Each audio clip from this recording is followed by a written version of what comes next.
Nabi Ibrahim alayhi salam, it wasn't easy for him to pass this test. But the one point I'd like to take away from this khutbah is a point that I feel is very relevant and powerful, and something that inshallah is applicable to our community, which has to do with relationships and the importance of relationships. When we look at this pure family of the father and the son, and in hadith the mother as well, we see a family which is very tight-knit. We see a father who is very, very concerned about the spiritual well-being of his family and his children. He's very concerned. In the ayahs, if you read them, he's concerned about the influence of the idols. He's concerned about shirk and polytheism entering into the lives of his family. So what he does is all these different sacrifices and these different tests that he has to follow, and in return Allah Ta'ala rewards him with a progeny, not just a son, but an entire progeny, generations after generations of those who will carry on that message of Tawheed. What a great honor.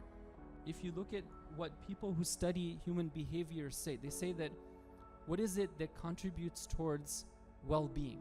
Number one factor that contributes to the well-being of an individual when they go and study it is the healthiness of the interpersonal relationships that they have, meaning the type of bonds that they have with other people.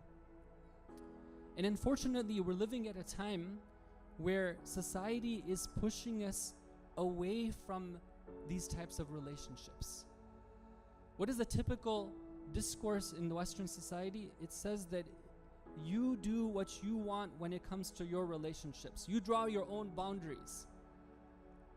If you're not comfortable having a relationship with your mom or your dad, then go ahead, you draw your boundary and you stay within that comfort zone that makes you comfortable. Whenever you want, if you feel that you can go on your own and live alone, then go ahead, set up your own place, be your own person. What is the inner symbolism behind the pride flag that is flown during this month of the year? It's really the symbol of I and me and do whatever I want. And this becomes a disaster when it comes to the type of healthy relationships that someone needs to have, and that in fact our religion commands us to have.